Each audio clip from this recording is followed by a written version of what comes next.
All right, so today we are going to be factoring polynomials. Before, we were factoring quadratics. We had mostly trinomials and binomials, but you can factor larger polynomials as well. So these techniques, we've already done some of them. The greatest common factor, when you look at the numbers, what can you pull out of 2 and 6 numerically? Yep, the 2. Then you can look at the variables. So this has 4 A's, this only has 1, so the most you can pull out is an A, and then the same thing with B. The most you could pull out is a B. So when you're factoring that out, you're dividing. The 2 divided by 2, those cancel, they make 1, and then A to the 4th divided by A is A to the 3rd. And then B cubed divided by B is B squared. And then this will say a plus because 6 divided by 2 is 3. And then again, those would cancel and make 1. So 3 times 1 would be 3.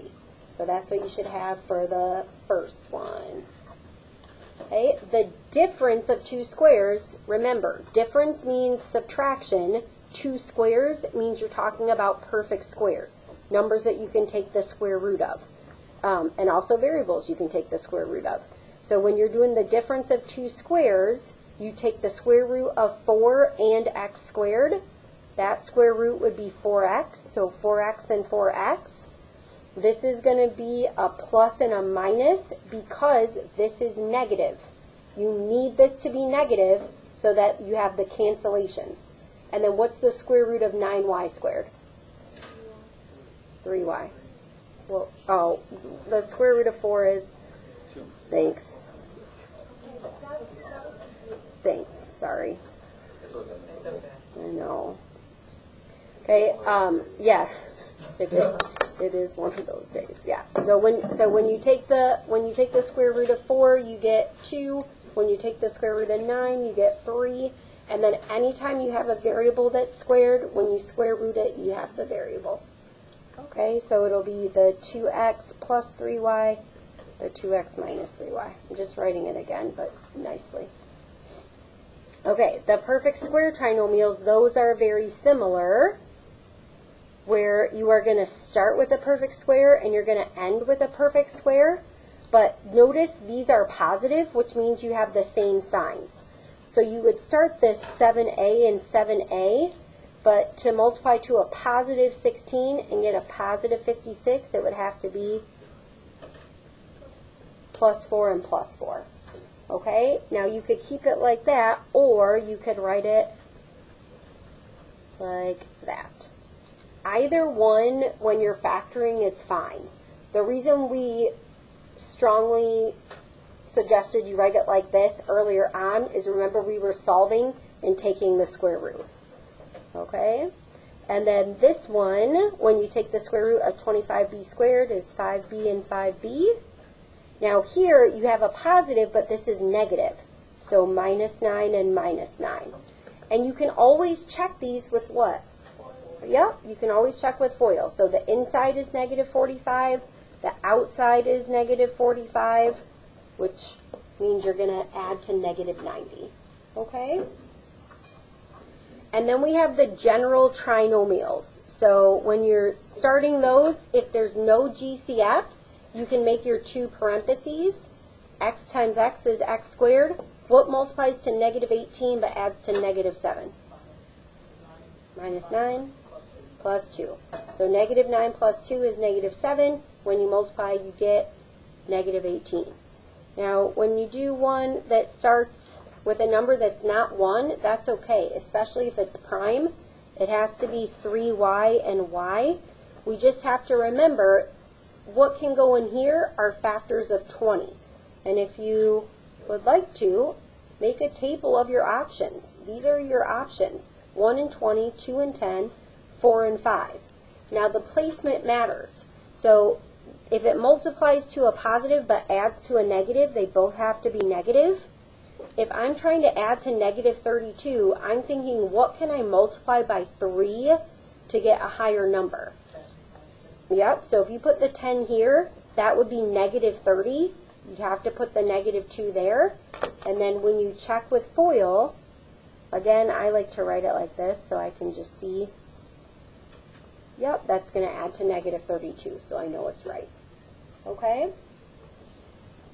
All right, so today we're going to learn more factoring techniques, but we're also combining them with those strategies that we've learned before. Okay? So some of them are going to compound themselves. The first thing we're going to talk about is factoring by grouping. So when you are factoring by grouping, we're going to focus on polynomials that have 4 terms, okay? But your book does have some where there's 6, so you can put 4 and then in parentheses or 6, and you would group 3 and 3, but those get kind of Looney Tunes, so we're not going to do those yet. And then when you are grouping them, you want to make sure the equation is in standard form. So that just means the highest exponent goes first and then decreases from there.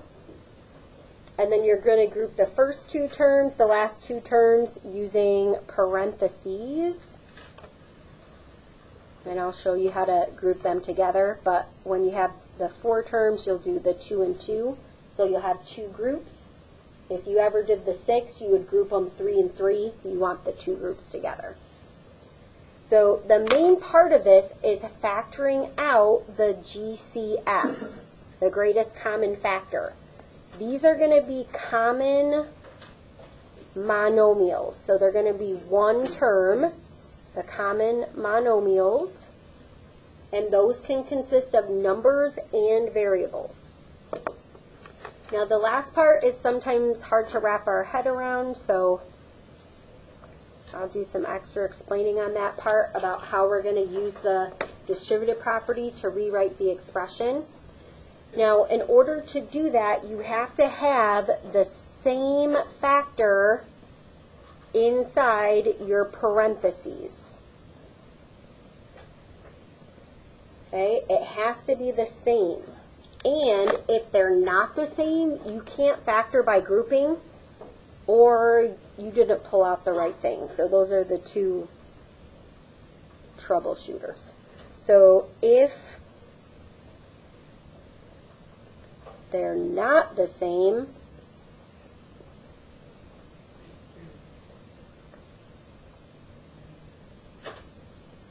you can't factor by grouping.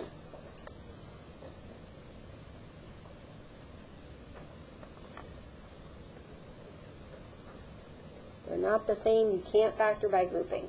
Or like I said, just double check that you pulled out the right common terms, because that could also be what happened. Okay? Also, like in our practice, I'm never giving you anything that cannot be factorable. So do not write unfactorable. All the ones I give you, you will be able to factor. Okay? All right, so for example 1, we're going to do this together. The first step is to group the first 2 terms together. And when you group the second 2 terms, make sure you put that sign in the second parenthesis, because it goes with the 25x there.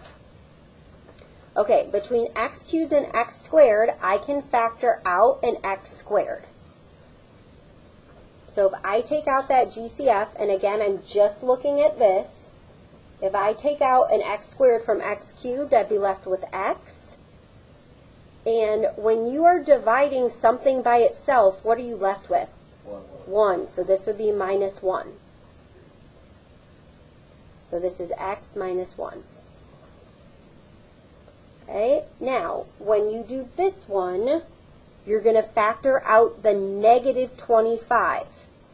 And that's because, remember, you want these to match. So if you factor out the negative, then you'll have x, and 25 divided by negative 25 is negative 1. Okay?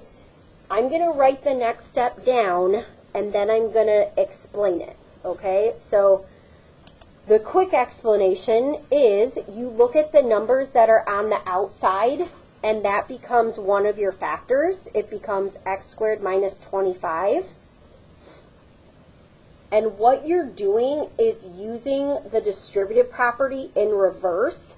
So when you take out the x squared minus 25, what you're left with is x minus 1.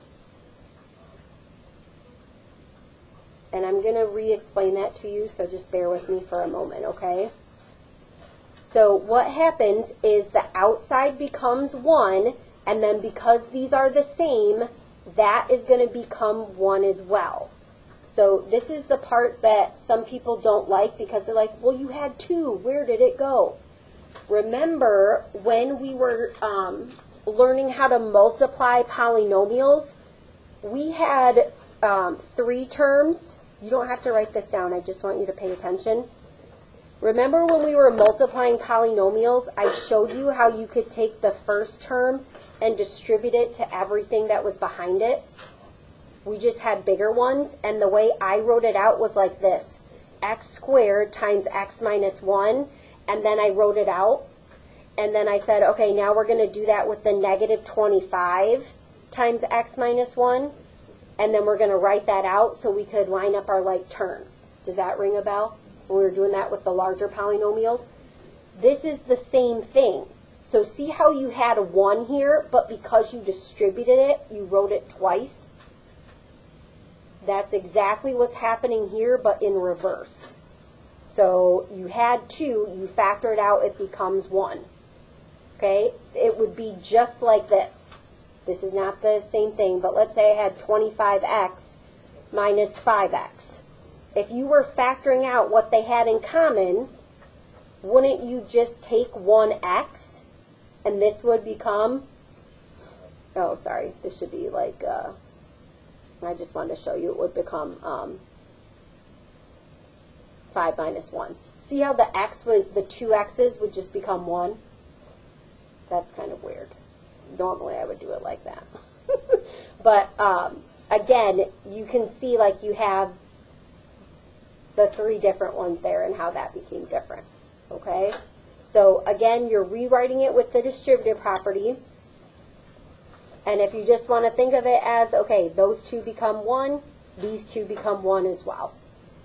Okay? Now, when you are doing this, you do have to check and make sure you can't factor it again, because sometimes there might be a GCF and sometimes there might be a special pattern.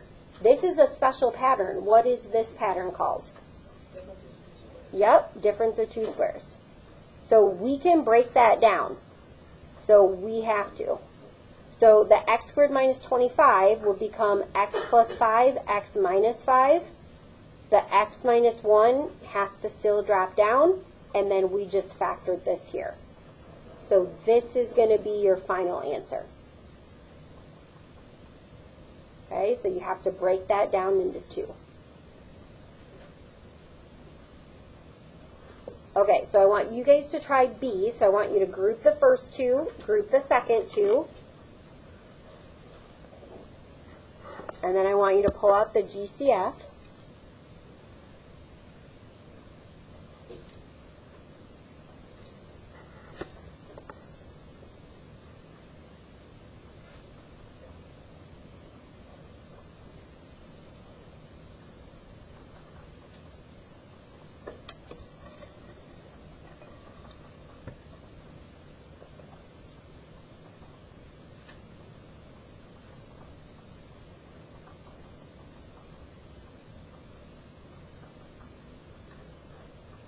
All right, what did we pull out of the first one? X squared. So great. When you pull that out, you'd have 2x plus 1. Okay, now here, keep in mind, you want those to be the same. So yeah, 2 goes into both, but you have to pull out what? 4. So it would be 2x plus 1 again. So yay, when they're the same, that's when you can move on to the next step. So on the first parenthesis, I'd have x squared plus 4. In the second parenthesis, you would have 2x plus 1. Now be careful here, because a lot of people try to break this down, especially after we do that last one, so when that happens, I need to show you guys this. This is not x plus 2 times x plus 2. Okay? If you were to do x plus 2 times x plus 2, FOIL this. Let's do it together. X times x is x squared. In the middle you have 2x. On the outside you have 2x. So what is that? Yep, so plus 4x plus 4. Are those the same? So you cannot factor this. This is your final answer. Okay, so you can't factor the sum of two squares. You can only do the difference. The reason why you can only do the difference is you need them to be opposite to cancel out. If they're the same, they don't cancel out, they double up, right? Okay, so you can't break it down if it is the sum.